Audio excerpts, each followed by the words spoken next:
Back to another racing with Jesse Rosinski short. This will be number 7. I'll get through as fast as I can, but there's a lot of cards and people that play in all of the playoffs, and the Xfinity one could change depending on how Jeremy Clements' appeal goes. I don't see him winning said appeal, but he put it in. You never know; it could happen, which then could change everything again. But I'm going to go over everything that we have as of right now.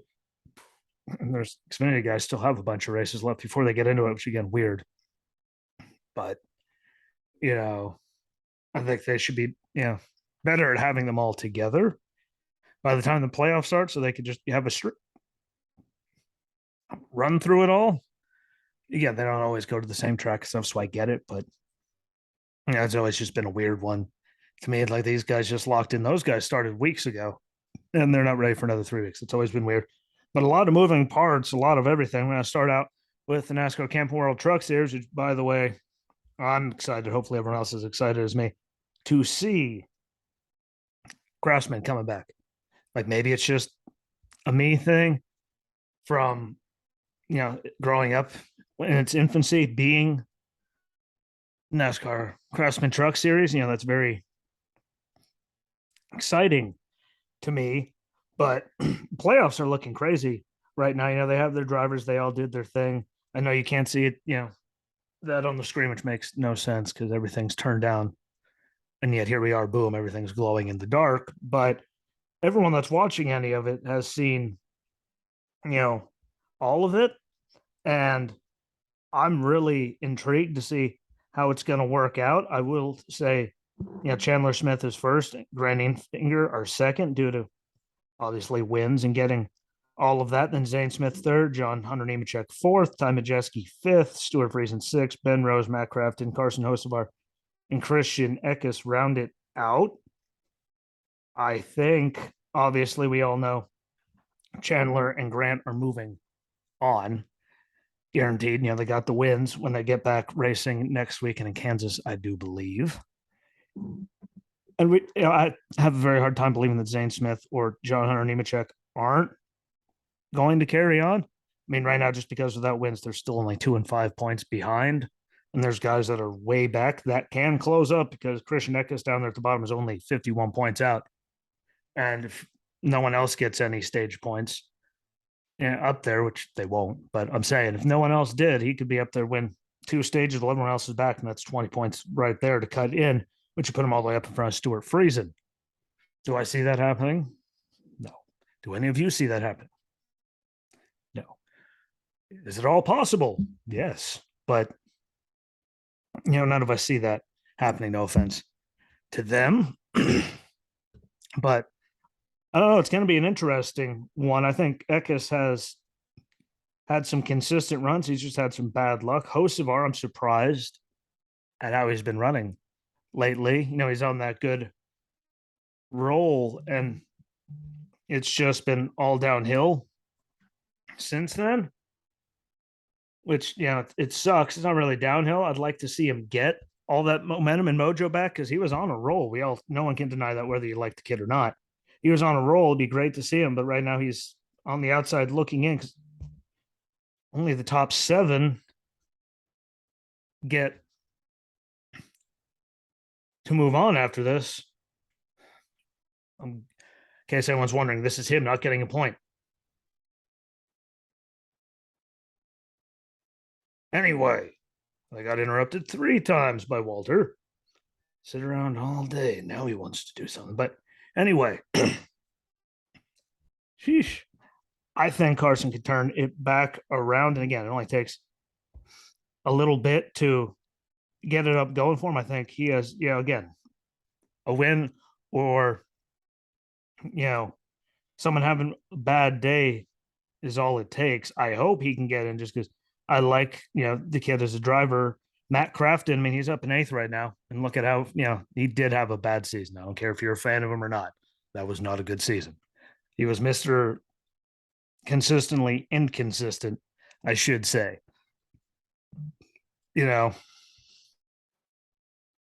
That's really all I have to say about Matt. I mean, if he's gonna figure it out, this is the time to figure it out. I mean, look at Tony Stewart when he that 1 year. I don't even deserve to be here in the Cup Series. Went on to win the championship in 5 of the races. So you never know. Just really weird. Ben Rhodes, I think. I mean, he's got 18 points over Matt Crafton right now. So I think he's looking like he's in really good shape. And then again, 21 on Hocevar and 24 over Eckes. Stuart Friesen, I think he's been too consistent. Ty Majeski, he's been up there. He has had some bad luck, so anything can't happen. But I think he's okay. And again, Zane Smith and John Hunter, it'll take a miracle for them to not carry on at least to the next round. But Matt Crafton makes it good on him. I mean, look how many times we're going, well, he'll make it. It's going to be close. And now here he is ahead of 2 of them. Yeah, that's 18-point gap, though. It could happen really fast. Get it all. It takes his bad luck. But hasn't been too much bad luck for Ben Rhodes. So we can check all of that. I just think it's really crazy to see how close everything's got while we're going in to the end of it all. The Xfinity Series, again, Jeremy Clements had the thing, then he got penalized. He got to keep the win, but none of the playoff, provisions. There's a good word. It's not the word I was looking for, but he doesn't get to keep any of the fun things. So he doesn't make the playoffs, got a big fine, points fine. All kind of, again, I don't see him winning his appeal because of what it was. And really, no one's been successful at that. But right now we got Riley Herbst, Sam Mayer, Daniel Hemrick, Landon Castle, and Ryan Sieg all on the bubble in the last 5 there. And 3 races left. Again, it's that weird, they're nowhere near each other thing. Shelton Creed, I believe, still has a very solid chance. He just needs 3 good weeks and with no stupid. And I think he could turn that around very easily. Beat someone out. Anthony Alfredo 79 back. It's a big gap. I mean, and Brandon Brown's 86 back. It's possible. But will it happen? I don't think those 2 are going to be able to make that up. Again, Sheldon 43 back. That's the only good thing right there. And again, he's trying to catch Ryan Sieg. That's 43 back from Ryan Sieg. And all it takes is one thing. Like, again, we could completely see them be right on each other at the end of this, or Sheldon could have trouble.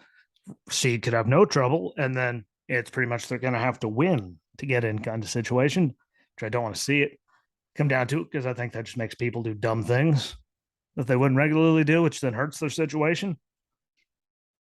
Just an observation. But I am very stoked, though, to see Landon Castle up there in 11th again, finally getting to run in good equipment. It's probably the weirdest thing ever, a transition, all of that.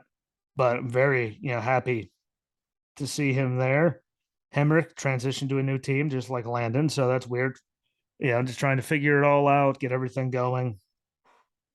And he has a 76-point lead, so that's pretty good. Sam Mayer, though, I feel very confident. 129-point lead, just like Riley Herbst in 8th. 150. I don't think they're going anywhere. Even if we have 3 new winners, the worst, they have 7 winners, maybe 10. 3 would put them up to 10, 12 make it. And if we get 3 new winners behind them all that aren't them, they're still up there unless something really cataclysmic happens. I am very excited to see Austin Hill up there in his rookie year. A lot of rumors and stuff going on about him. Noah's up there in 2nd, AJ's in 3rd, Josh Berry up there, Brandon Jones. It's a very exciting. Allgaier up there. I'd love to see him finally get a championship. I don't want to see him go down. Like I put it up with Elliott Sadler. No offense to Elliott. Always right there, so close to an Xfinity championship, never got it. Just like Mark in the Cup Series. No offense to him. Again, get there. I'd rather go down, not being a complete douche canoe than winning being an ass. I'd rather go down, people go, man, personally, and granted, you get me a chance to win a championship, I'll probably run someone over for it. But I think at least down to 9th place in Sam Mayer is safe. Only time will tell. Again, 3 races, anything could happen, especially Darlington. It's always good racing, crazy stuff happens.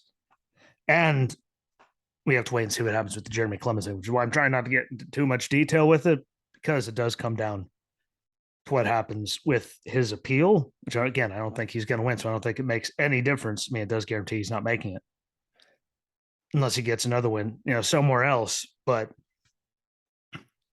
if he gets it, that throws a whole entire another wrinkle into it. But again, until that comes out, I really don't want to talk too much about the Xfinity Series playoffs because, again, it could all change whenever that gets done. Even if I don't think he's going to win his appeal, you never know. Which gets us to the Cup Series, which Austin Dillon squeezes his way in, getting that win again. Not a big fan of how it happened. Yeah, and Hannah walked in and went, why does he look so pissed? Ergo, Austin Cindric after it, but I mean, he did what he had to do to get in there again. I understand, kind of like when Newman, you need that one more point. And he just drove in there and ran the guy over at Phoenix to get that 1 point to make the championship four. Like we all get it. So you do what you got to do to make the playoffs, and especially in Newman's case, to make the championship, four. It's just I wasn't a big fan of it. But going into the first round, like there's a guy that are really there's a bunch of them that are really close. Chase Elliott has the big 15, playoff point. He has the lead over Logano by 15, 20 over Chastain. Then it's really close after that.